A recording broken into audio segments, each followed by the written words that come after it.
All right, guys, welcome back to the channel. This video was not planned, but I was scrolling YouTube and I seen it. These ladies on The View are outraged. Outraged because Trump had dinner with Ye and Nick Fuentes. Kanye West and Nick Fuentes. Now, you all know who Kanye West is. Very controversial figure at the moment, but he's a popular musician, so that gives him a lot of leeway. However, Nick Fuentes is basically banned on every platform. But I had the pleasure of listening to him speak. I saw him and Sneeko do a back and forth. They were just doing a live stream discussion, and I was able to hear him explain the things that he said that got him canceled. I was able to hear him further explain things deeper. So basically, I went beyond the surface level of what these ladies might say about Nick Fuentes, and from what I heard, when I heard him speak, he said nothing that outraged me as a black person. He said nothing that truly offended me as a black person. But I'm going to roll this right now so you guys can hear it for yourselves. Don't forget to like, comment, share, and subscribe while you're watching. Let's get into this. Guess who came to dinner at Mar-a-Lago? Last week, Trump shared a meal with Kanye West, who's been slammed for his anti-Semitic comments, and also, to throw in another guest, Holocaust-denying white supremacist Nick Fuentes was there. Now, Trump says that he didn't know West. Now, real quick, just listen to the words that they say. Kanye West is an anti-Semite. Nick Fuentes is a Holocaust denier and an anti-Semite. The thing I don't like about the way they report on people is that they don't give them a chance.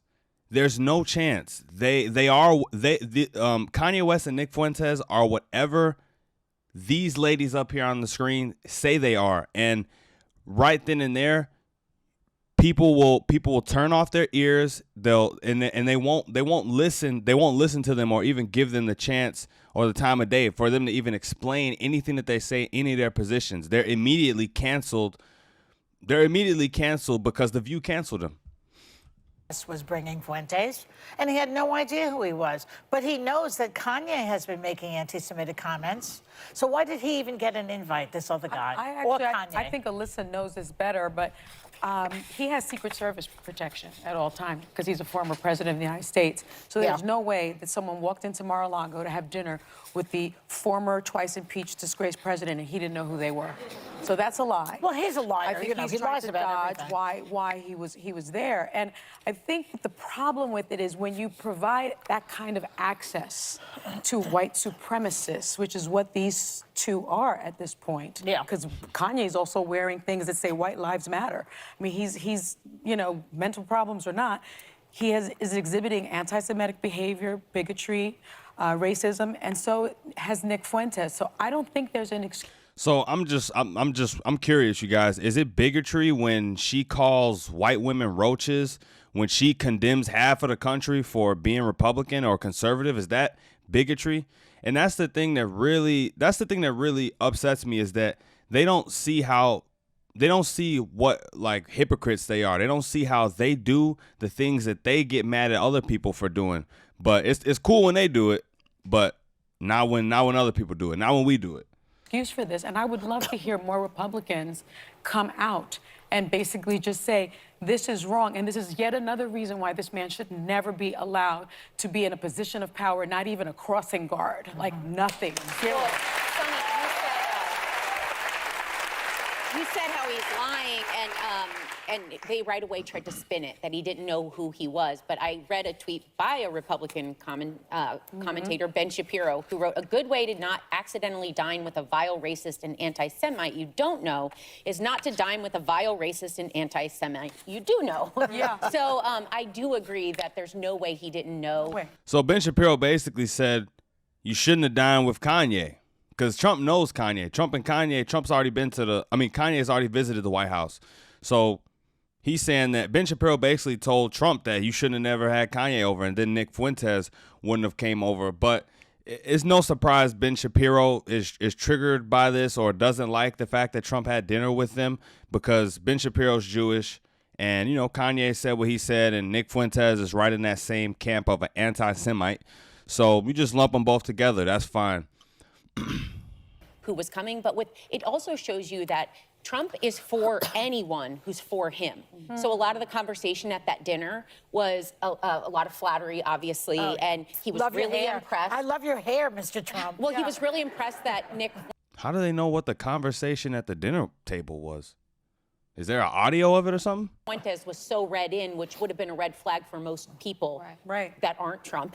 But it does go to show if you are for Donald Trump, regardless of what you bring to the table, he will have you. I know, but this is bigger than Donald Trump because Marjorie Taylor Greene attended a Fuentes America First political action conference, and Paul Gosar, an Arizona congressman, attended Fuentes' conference and even posed with a picture of him. And Kevin McCarthy, if he becomes the Speaker of the House, is going to give committee assignments to people like Marjorie Taylor Greene. This is not just Trump. This is the Republican Party as we know it today. Yeah, but Trump. So I just want to throw something else out there about Nick Fuentes as well. He's comparable to me in some ways with a Destiny. I don't know if you know the streamer Destiny, but he's a political commentator, streamer. He plays video games. He talks about politics, but he's leftist. I would say Nick Fuentes is just as extreme or whatever as Destiny is, but because Nick Fuentes is conservative, you know, the side he backs, they chose to get rid of him very early. But another thing I want to say as well is that this shows, I think if you're not willing to have conversations with people you outright disagree with, that shows your lack to grow. You have to be willing to have conversations with them. It's not like Kanye West or Nick Fuentes went out and murdered anybody. It's not like they're complete psychopaths. They have a point of view that's different from theirs. It might sound a little bit extreme, but it's different from theirs. But you still got to be able to have those conversations. You know, I see videos on YouTube of black people going to go talk with KKK members. I remember when Donald Trump went and sat down with Kim Jong-un. Nobody wanted him to do that. Everyone thought it was such a bad idea, but he did it, and it actually went better than people thought. So you have to be willing to have conversations, difficult ones, with people that you might hate, that you might despise, or that you just might outright agree with. But me personally, I'm a fan of that. You know, when I hear of just example, like a black person and a KKK member sitting down and talking, that just sounds like, what? You would never expect that. But a conversation like that's the conversation I really want to hear, because how would those two people even sit down and rationally talk? You know what I mean?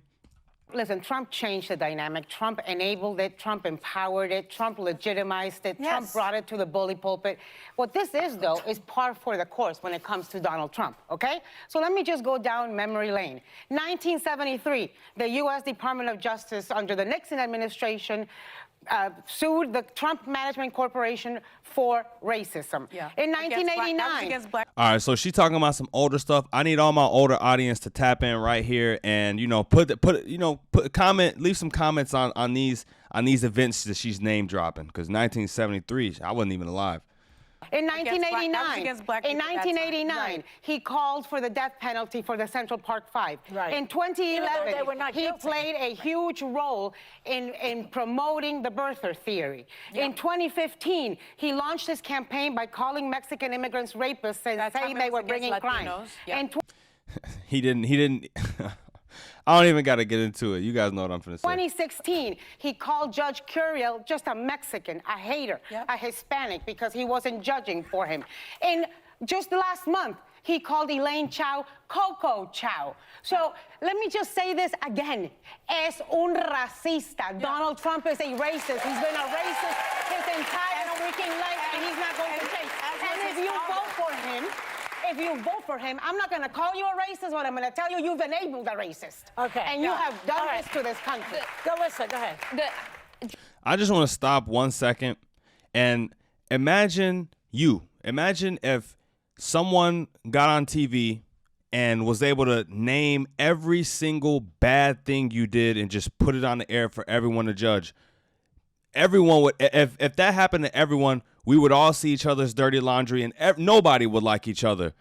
You know, I wasn't around during the time of some of the things that she mentioned, but the thing in 2015 where Donald Trump called Mexicans murderers and rapists, that was something that was taken out of context. A simple look at the full video could debunk that claim right there. It's one thing to look at all the bad that someone's done, but also look at the good things that someone's done. Donald Trump has done good things for people of color. Like his resume.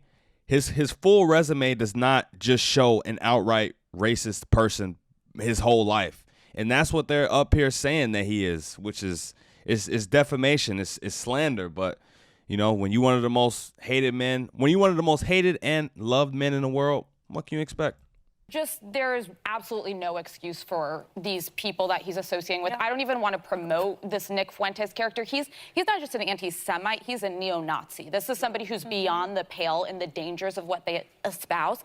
And I would just like to remind people, Donald Trump is the grandfather of Jewish grandkids. It breaks my heart to think he's of so low of character that he is incapable of outright just condemning this bigoted anti-Semitism. But listen, we haven't heard a word from Jared or Ivanka. Right, and I do want to give credit they're in the pyramids right now. I want to give credit to the few Republicans who've spoken out, like Asa Hutchinson, Liz Cheney, and Adam Kinzinger, but why is it so few? It should be every one of us roundly condemning this. It's insane. It is not who we are as a country. You know, just as a closing statement, I think the craziest thing about this is that they're mad at Trump for sitting down and just breaking bread, sharing dinner with them.